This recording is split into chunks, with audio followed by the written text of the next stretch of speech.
Even now I've turned 30, I sometimes dream about something. I had the same dream again tonight.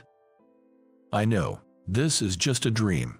In the dream, it happened in a high school hallway. During break time, I was goofing around with my friends.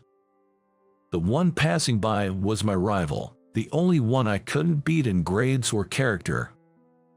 I'm responding to a classmate who approaches me with a gentle expression. His confident demeanor was annoying. My friend took advantage of my distraction with her and tripped me up saying, "Gotcha." As I was about to fall, I reflexively grabbed something. It was a sensation like nothing I'd ever felt before. It was soft, warm, and too big to fit in my hand. It took me a few seconds to realize what I had grabbed was her. Well, it was her boob. "I'm sorry." I apologized hurriedly, but she calmly said, "It's not worth an apology." I'm still curious about the meaning of her words. That's why I keep having this dream. I let out a small sigh as I woke up to the alarm clock. My name is David Miller, and I'm turning 30 this year. I got a job at a well-known company right after graduating from university. I was assigned to the system management department. It's a department that takes on the entire system management for the company. The work is rewarding, and I also got a beautiful girlfriend. My perfect life isn't something that just started recently. I was perfect from the moment I was born. Born into an old family, I was raised without any hardship. From the time I became aware of the world around me, I was told that I was handsome, excellent in school, athletic, and tall. Throughout elementary and middle school, I was hailed as a prodigy. It can't be helped that I misunderstood that I was highly competent because of how I was raised. In fact, I was a person with no faults. However, a turning point came when I entered high school. For the first time, I met someone who I might lose to. She is the honor student Thurgley. She was excellent not only academically, but also athletically. The big difference between her and me was her popularity. Unlike me, who was immature in character, she was already complete.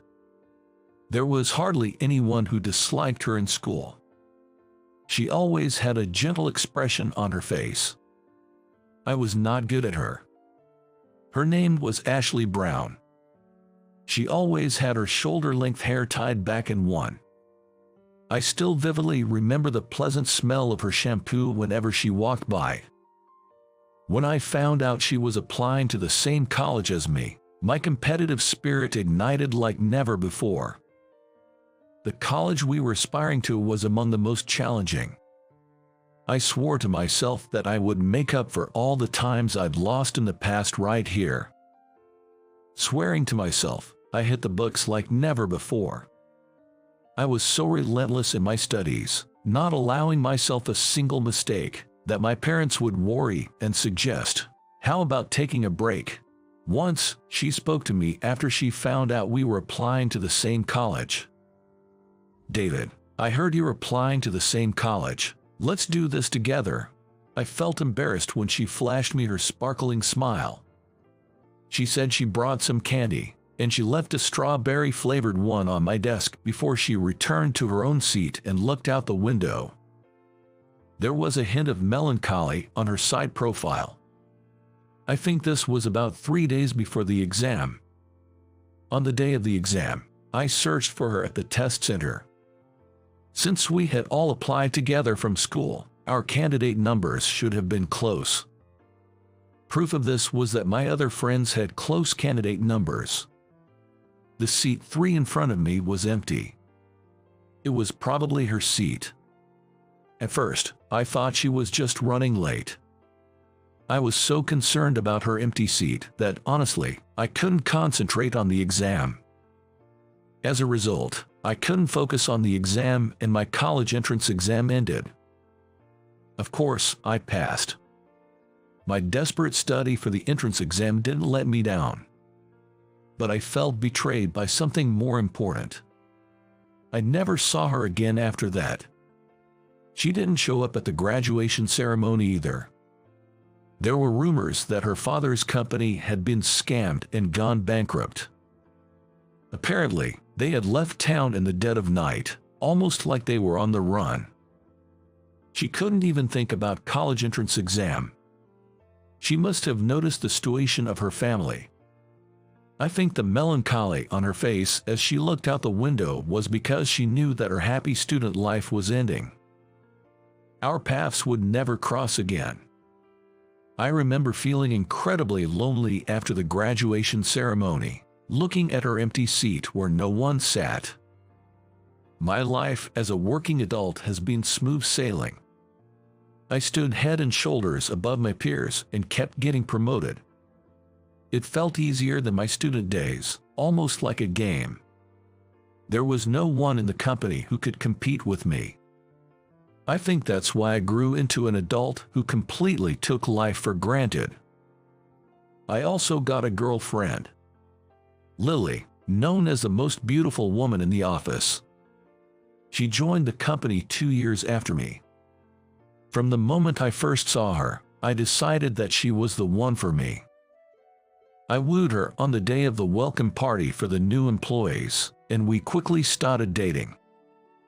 I am thinking of getting married in the future, but lately, she's been pressuring me to get married, and I'm a bit taken aback. Around this time, it was decided that the company's system would be completely revamped. After a series of competitive presentations, we finally decided on who we would hire to set up our system. It was not a large corporation, but a small IT company. Though small, the company outshined its competitors in their presentation. Apparently, they have a real hotshot system engineer. The representative of the company, a man named Stanley, showed up for our first meeting. He was a rather attractive man with a cool vibe, so much so that the women in our team were quite smitten. And the guy was good at his job. During the meeting, I was constantly amazed at how fast he could think so quickly. He said he would bring the person in charge for the next meeting, and that was the end of our first encounter. I assumed the person in charge would be the ace system engineer. I was excited to meet this person. They were apparently the same age as me, 30. I was excited, feeling like I was about to meet a worthy rival after a long time. The excitement was the same kind I felt when I was competing with Ashley Brown during our college days. When I saw who was coming to the meeting that I had been waiting for, I was so surprised, I thought my jaw was going to drop. I'm the person in charge, Ashley Brown. The person who showed up at the second meeting was her, the one who disappeared on the day of our college entrance exam. There was still a resemblance, but she was not the honor student she used to be. Her very short hair was dyed silver, and there were several piercings. The calm, gentle expression that was always on her face was gone. Oh, hi Miller, in charge of system management. We greeted each other as if we were meeting for the first time. When I handed her my business card, she took it politely. I don't have a business card because I'm a contractor, I'm sorry. Apparently, she was not a full-time employee. She introduced herself as a freelance system engineer. Stanley had asked her to work at his company. The meeting went unbelievably smoothly. She presented a flawless system proposal, and I couldn't find anything to question. Above all, her explanations were concise and easy to understand, appealing to people's senses. Even the bosses who weren't familiar with system could understand everything from her explanation, so I didn't need to add anything. It was a meeting that would usually take twice as long, but it ended before we knew it. Stanley always said that shorter meetings were better. After confirming a few points about future meetings with Stanley, we called it a day. As Ashley was packing up her laptop, I gathered up my courage to speak to her. I was nervous, thinking what if I was mistaken. "Do you remember me?" I asked. At my words, she seemed to smile a bit. I remember. You've done well, David. I heard you were in charge of system. The last time we exchanged words was back in high school, and it felt strange to be talking to her again as adults. What have you been up to since then? You gave up on your exam too. My words came out more accusatory than I intended. This was my only acknowledged rival. Her sudden disappearance left me feeling betrayed, and I couldn't shake that off. It was a story from more than 10 years ago. Surely she must be annoyed being blamed for something so far back. Just as I expected, she knitted her brows with a look of annoyance. It was a facial expression I'd never seen before. What I've been up to since then is none of your business, isn't it, David? You really have no tact. I was infuriated by her dismissive tone. What the hell? The nerve of you. I'm just worried about you. I unintentionally raised my voice. Is something wrong? Mr. Stanley approached. I didn't know what to say. What do you want to know, Miller? About my college situation? I couldn't go. I didn't even graduate high school.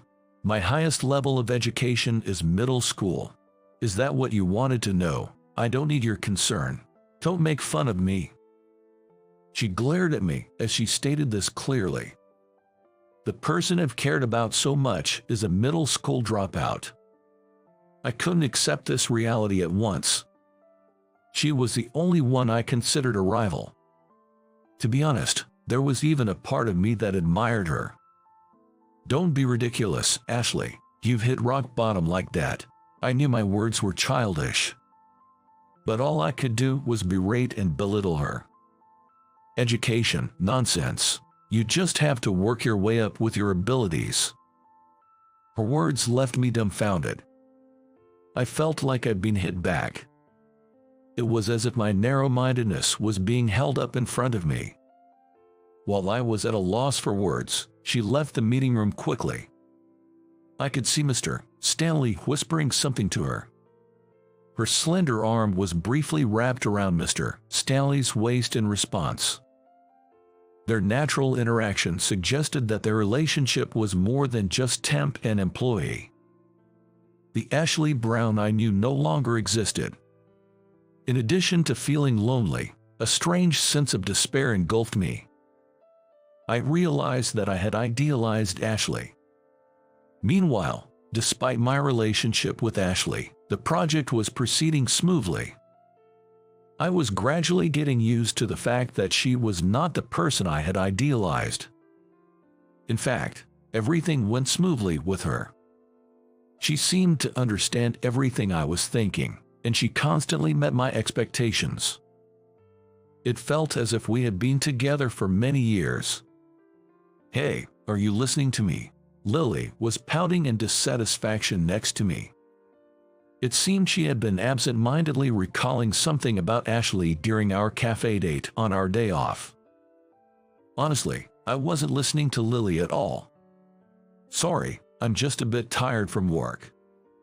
I tried to make an innocent excuse with a smile. Lily puffed her cheeks, looking displeased.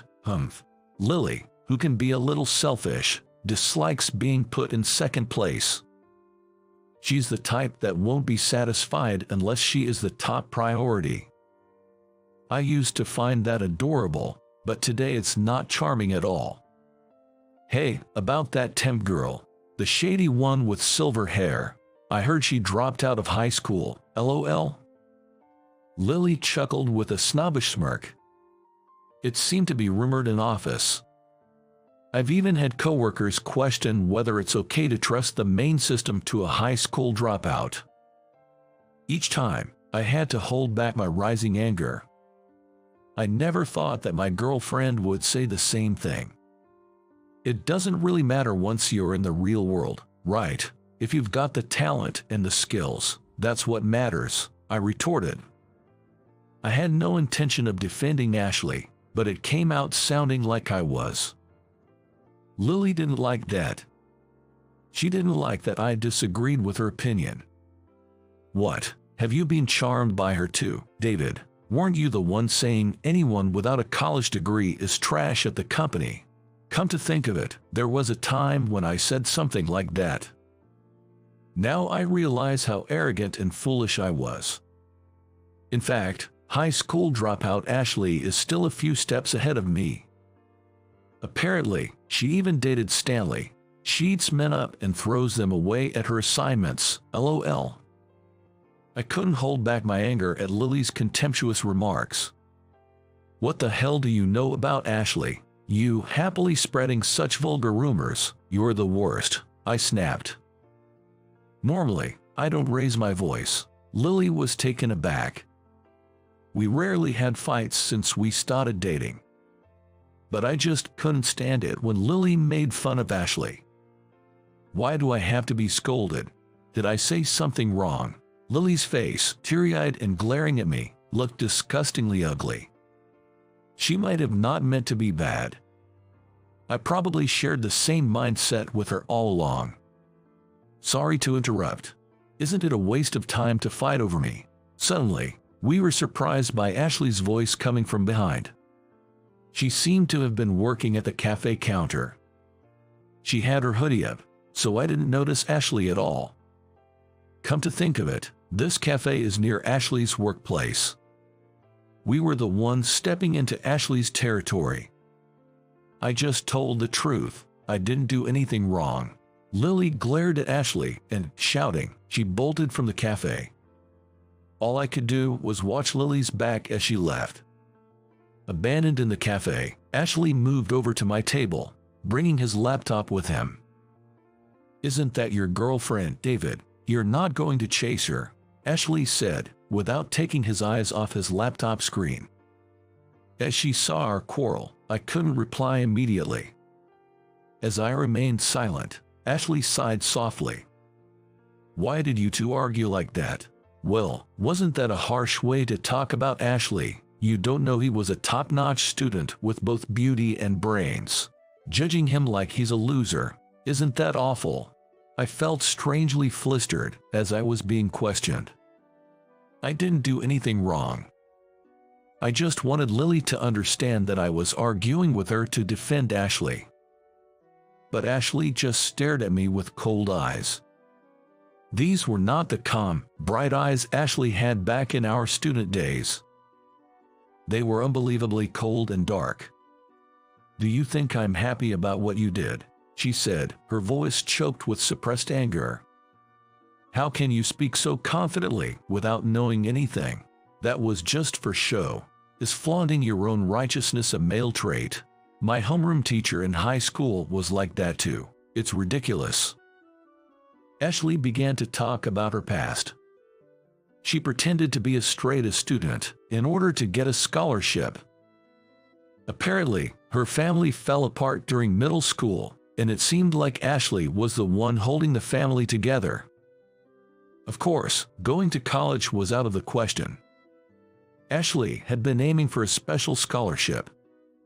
Considering her grades, she could get a scholarship from any college. She said she wanted to escape from her home as soon as possible. Then, she was called by the homeroom teacher, who had something to discuss. She was told to give her scholarship spot to another student and take the SAT, which made her doubt her ears. The homeroom teacher was smiling, satisfied with his decision. He didn't even notice Ashley, who was in despair right in front of him. Being forced to take the SAT, Ashley worked harder than ever. But all that effort was in vain, as her family had to run away in the middle of the night due to financial difficulties. There was no way she could take the SAT under such circumstances. Hard work pays off, huh? That's the word of those who were rewarded for their efforts. Ashley ended her story with this line. That's why, David, I get annoyed when I see you. You've been blessed since high school and you shine. Honestly, I didn't want to meet you. She slammed her laptop shut, crumpled up the 2 checks, and with a thin smile.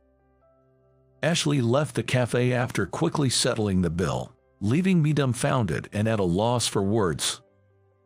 Listening to Ashley's footsteps, I wondered what I did wrong. The more I thought about it, the more I felt like denying my own life. But that would just make me feel miserable. I downed my cold coffee in one gulp. Ever since running into Ashley on a day off at a cafe, her demeanor became even more businesslike than before. I can tell from her attitude that she wants to get this job done and cut ties with me as quickly as possible. Even though I was hurt by her attitude, we carried on with our work in a businesslike manner. Mr. Stanley started to accompany her to meetings that she used to attend alone. There was no chance to speak with her one-on-one anymore. I could tell she was avoiding me completely. Her attitude began to irritate me, and I found it harder to concentrate on my work. To make matters worse, I reached my limit when I saw the two of them getting along so well during meetings. I heard rumors that they've broken up. But even then, seeing her put complete trust in Mr. Stanley stoked my jealousy, and I couldn't stop it. That's when I made a big mistake. It was a communication error about a system specification change. Distracted by the two of them, I made a beginner's mistake. Even though it was a beginner's mistake, a communication error about specification changes could be fatal. I'm sorry, I forgot to mention the specification changes during our last meeting. I realized my mistake when I was shown the developed system. As soon as I realized it, I broke out in a cold sweat and my heart began to pound. Mr. Stanley's expression changed quickly when he heard what I said. Even if there's some leeway in the schedule, specification changes are challenging. What do you mean by that at this late stage? Specification changes now. Mr. Stanley, who is always calm, raised his voice. I've been watching my team build this up. I guess it's no surprise that the words at this point are slipping out of my mouth. I bowed my head and apologized many times. We still have some leeway in the schedule, so it should be fine. Please let me check the details of the specification changes. Ashley controlled Mr. Stanley, who had changed color, and said in a quiet voice. I think she tried to prevent my mistake from being known to other colleagues. Ashley laughed a little and said, "We can do it." In the end, all we got was a reply that the delivery date would be just in time. Ashley said, "Don't worry," as she passed me, who couldn't hide my upset at making my first mistake since becoming a working adult. Just before the delivery date, I brought some gifts and went to Ashley's company. The lights were still bright even after work hours. When I rang the doorbell, Mr. Stanley answered. When I handed over the gifts, he smiled happily and said, "Thank you. We've received some gifts." When he called out to the company, men with unshaven faces appeared one after another and swarmed around the bag of gifts. I'm truly sorry for the inconvenience. To me, who bowed my head, Mr. Stanley said, "It's okay," and smiled. Thanks to Ashley's full support, I think we can make it in time. I heard that Ashley, who took on the specification changes, was blamed by other employees when she brought the changes back to the company. There was probably a criticism, saying now you decide to take on such a reckless task. It was Ashley herself who silenced them. She bowed his head and asked for their support, assuring them that she would follow through on everything and take full responsibility. Ashley is a contract worker. She navigates this industry on her own. She hardly ever fawns over others or rallies on them. And yet, she bowed her head deeply and asked for cooperation. The office quieted down in an instant. Making Ashley bow like that, "David, I'd like you to tell me what kind of relationship you and Ashley have." Stanley, still smiling, spoke those words, but his eyes weren't smiling. I was a little taken aback by his serious gaze. Well, I got rejected by Ashley. She told me she had someone she's liked since her school days and can't forget him.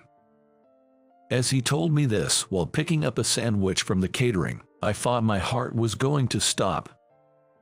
"Oh, you went to the same school as Ashley, right? Do you know what kind of guy she liked? She mentioned they were supposed to go to the same college." His teasing made me sit up straighter. I realized he was pushing me forward.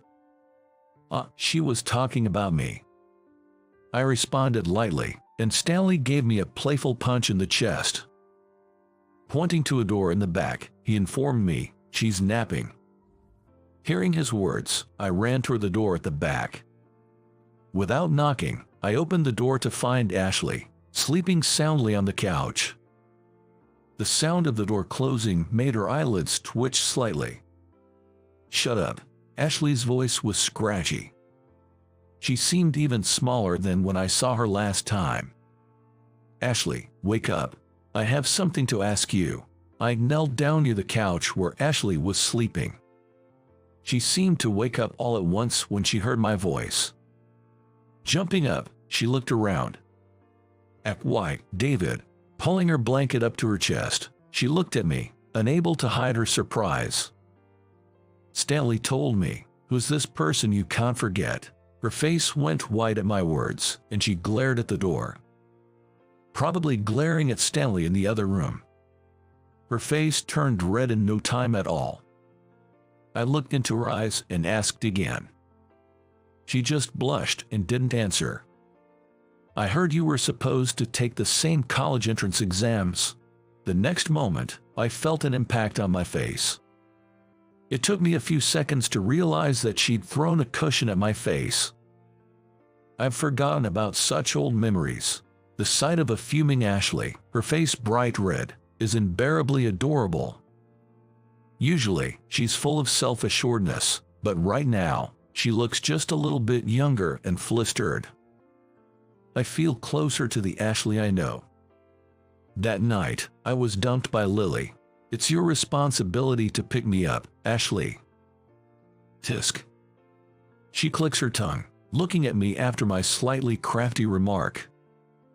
I wait silently for her to speak. Finally, she opens her mouth after the long silence. Ashley's feelings are now completely laid bare. "If you were dumped, I guess it can't be helped. If you behave, I'll take you in." I think there must be an unbreakable bond between her and me. If only we had just told each other we loved each other back when we were students. I am amazed at how far around we've come. From now on, I want to spend my life with her. I want to take my time hearing about her life when I wasn't around. "So, when's the wedding?" I tease Ashley, riding on the wave of excitement, and she gives me an exasperated look. "For now, make sure you propose properly once the job is done." The moment her expression shifts from exasperation to a full smile, my life changes color completely. I want to promise her a life happier than anyone else in the world. I truly feel that from the bottom of my heart. She gets up from the sofa and returns to her desk, immediately resuming work. I sit next to her, trying to help out as much as I can. "There's a bug that keeps occurring here," I explain, pointing at the source code displayed on her computer. Her fingers, writing out the code for review, hesitate for a moment.